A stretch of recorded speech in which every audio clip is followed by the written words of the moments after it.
उच्चतम न्यायालय ने मराठा कोटा मामले की सुनवाई के दौरान शुक्रवार को ये जानना चाहा कि कितनी पीढ़ियों तक आरक्षण जारी रहेगा। शीर्ष न्यायालय ने 50% की सीमा हटाए जाने की स्थिति में पैदा होने वाली असमानता को लेकर भी चिंता प्रकट की।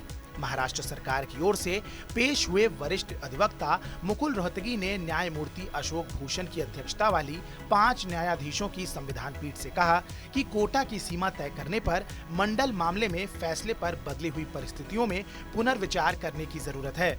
उन्होंने कहा कि न्यायालयों को बदली हुई परिस्थितियों के मद्देनजर आरक्षण कोटा तय करने की जिम्मेदारी राज्यों पर छोड़ देनी चाहिए और मंडल मामले से संबंधित फैसला 1931 की जनगणना पर आधारित था। मराठा समुदाय को आरक्षण प्रदान करने वाले महाराष्ट्र के कानून के पक्ष में दलील देते हुए रोहतगी ने मंडल मामले में फैसले के विभिन्न पहलुओं का हवाला दिया। उन्होंने कहा कि आर्थिक रूप से कमजोर तबके के लोगों को 10% आरक्षण देने का केंद्र सरकार का फैसला भी 50% की सीमा का उल्लंघन करता है। इस पर पीठ ने टिप्पणी की कि यदि 50% की सीमा या कोई भी सीमा नहीं रहती है तो जैसा कि आपने सुझाया है तब समानता की क्या अवधारणा रह जाएगी।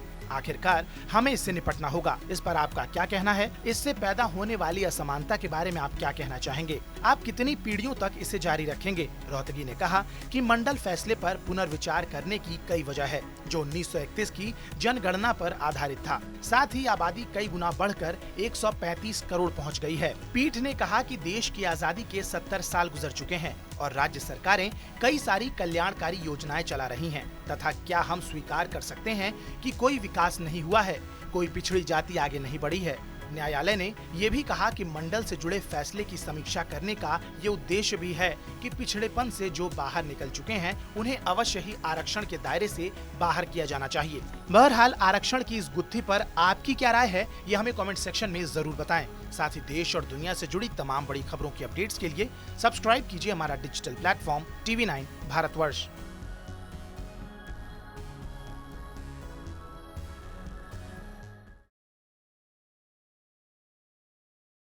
अड़ी सोमवार से शुक्रवार शाम 6 बजे सिर्फ TV9 भारतवर्ष पर।